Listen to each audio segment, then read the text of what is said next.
जो सामने दिखता है वो होता नहीं। आज की स्टोरी वैसे ही है, ऊपर ऊपर से सब कुछ नॉर्मल दिखता है बट डीप लेवल पे कुछ बहुत ही इवल चल रहा होता है। ये स्टोरी है एक डिल्यूजन के ऊपर। 13 मार्च 2019 के दोपहर को वेलेंसिया स्पेन में एक गार्ड हाउस के अंदर एक एल्डरली लेडी रह रही होती है। पुलिस को कॉल करती है, पुलिस आती है एंड इस लेडी ने जो बोला वो अगले दिन न्यूज़पेपर की हेडलाइंस पर था। ये एल्डरली लेडी काफी डरी हुई थी अपनी बेटी एंड अपने ग्रैंड चिल्ड्रन के रिगार्डिंग। उन्होंने ऑफिसर को बताया कि उनकी बेटी बहुत ही ज्यादा अजीब तरीके से बिहेव कर रही है पिछले कुछ दिनों से एंड उन्हें अपने ग्रैंड चिल्ड्रंस की फिक्र हो रही है। उनको डीप लेवल पे एक गट फीलिंग आ रही है कि कुछ गड़बड़ है। वो वर्ड्स के थ्रू डिस्क्राइब नहीं कर पाती बट कुछ गड़बड़ लग रही थी। वो ऑफिसर्स को बोल दी है प्लीज उनके घर जाओ एंड प्लीज एक बार देखो कि क्या हो रहा है। वो ऑर्डर फैक्स होके लोकल पुलिस स्टेशन चला जाता है। ऑफिसर्स ने ये बात सीरियसली ली एंड इन्वेस्टिगेशन शुरू कर दिया। पुलिस को फैमिली चेक करने के लिए भेजा गया था बट तब तक बहुत देर हो चुकी थी। गुडेला में क्या हुआ ये समझने के लिए हमें कुछ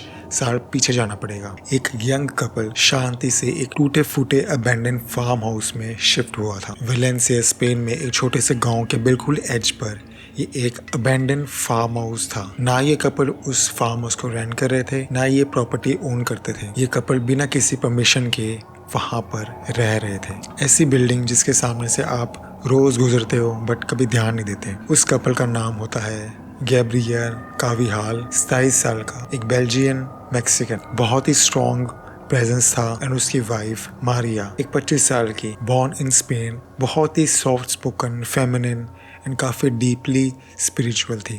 एंड इन दोनों के बच्चे भी थे। अमील 3.5 साल का, beautiful eyes, full of energy, और थी इचेल, सिर्फ 5 महीने की बेबी गर्ल। एक परफेक्ट कपल। अमील की पढ़ाई भी हो रही थी। लोग गुजरते थे उनके घर के सामने से एंड नोट करते थे जब भी उनको देखना, लेकिन उन दीवारों के पीछे बहुत ही सिनिस्टर चीज हो रही थी। ये शुरू हुआ था 2017 के आसपास। उसी साल मारिया को पहली बार स्किज़ोफ्रेनिया डायग्नोज हुआ था और वो गुडेला के एक लोकल हेल्थ सेंटर में साइकियाट्रिक सीख कर रही थी। पहले तो वो डेली बेसिस पर जाती थी, अपॉइंटमेंट्स लेती थी, पिल्स ले रही थी, लेकिन कुछ काम नहीं कर रहा था। देन 2018 एंड 19 के बीच में लोग जो कपल के क्लोज थे उन्होंने कुछ चेंज नोटिस किया मारिया के बिहेवियर में। मारिया ऐसी बातें करने लग पड़ी थी जिसका कुछ सेंस नहीं बन रहा था।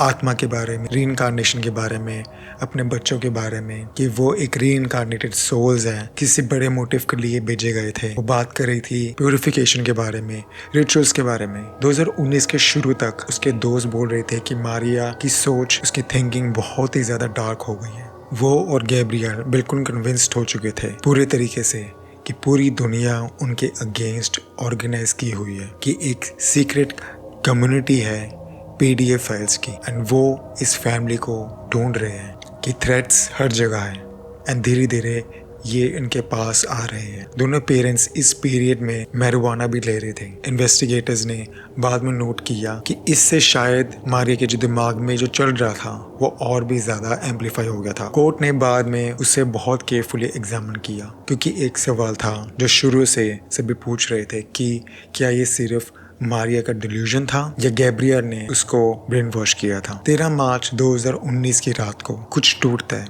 कुछ टूटने की आवाज आती है। आसपास के नेबर्स थे जो फार्म हाउस के पास रह रहे थे, उनको चीखने चिल्लाने की आवाज आ रही होती है रात को। किसी ने देखा कि मारिया उस फार्म हाउस से भाग रही है बाहर, हाफ नेकेड, एंड उसकी पूरी बॉडी पर कीचड़ लगा हुआ है। उसके पीछे गैब्रियल भी भाग रहा है। ये एक बहुत ही ज्यादा अलार्मिंग चीज थी। ये वही टाइम था जब मारिया के मदर पुलिस को कॉल करते हैं एंड बोलते हैं कि प्लीज कुछ चेक करिए मारिया घर क्या हो रहा है। जब पुलिस 14 मार्च की सुबह आई, मतलब अगले दिन, घर से कोई आवाज नहीं आ रही थी, बच्चे वहां नहीं थे, मारिया गायब थी। और जब ऑफिसर्स को गैब्रियल मिला, उसके चेहरे पर चोटों के निशान थे। पुलिस ने पूछा कि ये सब कुछ क्या हो रहा है, बट हर बारी गैब्रियल कुछ अलग जवाब देता। पहले उसने बोला मारिया ने बच्चों को डुबा दिया हमारी लड़ाई के बाद, फिर रैम्बल करने लग पड़ा था। फिर उसने कुछ इतना अजीब बोला, मैटर ऑफ फैक्ट ऑफिसर्स कुछ टाइम तक बोल ही नहीं पाए। नो से प्री ओकोपे क्यू एस्ता टोडोस मोरियतोस, मीनिंग फिक्र मत करो सब मर गए। उसने ये भी बोला कि मारिया ने कहा था कि वो पूल के पीछे जा रही है, कि वो अपने बच्चों की जिंदगी में रीइंकार्नेट होगी। गैब्रियल ऐसे बोल रहा था कि उसकी कोई भी बात का सेंस नहीं बन रहा था। एक सर्च ऑपरेशन तेजी से फार्म हाउस के आसपास के इलाकों में फैल गई थी। सिविल ग्राउंड टीम्स, हेलीकॉप्टर्स वगैरह आए एंड हर जगह बच्चों को और मारी को ढूंढ रहे थे। But then suddenly farm house के पीछे ही एक ऑयल ड्रम होता है एंड उसके अंदर मारिया मिलती है। मारिया बिना कपड़ों की होती है, पूरी बॉडी पे चोटों के निशान थे एंड वो कांप रही थी एंड मिट्टी से कवर्ड थी। बट वो चीखी नहीं, उसने रेजिस्ट भी नहीं किया, वो बिल्कुल चुपचाप खड़ी हुई थी। जो आगे हुआ वो इन्वेस्टिगेटर्स के लिए केस खत्म होने के बाद बहुत ट्रॉमेटिक था। घंटों की इंटेरोगेशन के बाद जब पुलिस ने मारिया से पूछा कि बच्चे कहाँ हैं, बट उसने जवाब नहीं दिया। वो खड़ी हुई एंड वो ऑफिसर्स को प्रॉपर्टी के दूसरी साइड ले गई और उन्हें दो अलग अलग जगह दिखाई एंड जमीन पर पॉइंट किया। चुपचाप जमीन पर कुछ उखड़ी हुई मिट्टी थी एंड उसके ऊपर एक झंडा लगा हुआ था, एक लाल कलर का झंडा। कुछ घंटों के बाद बॉडीज रिकवर हुई घर से सिर्फ कुछ मीटर दूर, जहां ये फैमिली पिछले 2 साल से रह रही थी। डेड बॉडीज को छुपाने की कोशिश भी नहीं करी गई थी। इन्वेस्टिगेटर्स ने नोट किया कि मारिया एंड गैब्रियल को उम्मीद थी कि ये बॉडीज पुलिस को इवेंचुअली मिल ही जाएगी, इसलिए उन्होंने छुपाने की ज्यादा कोशिश नहीं करी। एमील एंड इचेल 3.5 साल का बच्चा एंड 5 महीने की बच्ची घर के पीछे जमीन पर ही उनको मार के दफना दिया गया था। अब तक गोडेला में प्रॉपर सुबह भी नहीं हुई थी, सूरज भी नहीं निकला था एंड रिपोर्टर्स ऑलरेडी प्रॉपर्टी के पास आ चुके थे एंड एक वर्ड कुछ घंटों में ही बहुत ही ज्यादा फैल चुका था इस केस के रिगार्डिंग, वो था रिचुअल। इसका कोई प्रूफ नहीं था लेकिन ये वर्ड चिपक गया था इस केस से। ऑटोप्सीज बॉडी रिकवर होने के बाद 24 घंटे के अंदर अंदर शुरू हुई थी। Highest level of forensic protocol के साथ हर बच्चे को अलग एग्जामिन करा जाएगा, हर एक डिटेल डॉक्यूमेंट करी जाएगी। कंक्लूजन बिल्कुल क्लियर था, दोनों बच्चे सर पर ब्लंट फोर्स ट्रॉमा से मरे थे। सफोकेशन से नहीं, पानी में डूबने से नहीं, बल्कि ब्लंट फोर्स एंड ये ब्लंट फोर्स रिपीटेड था एंड डेलिब्रेटेड था।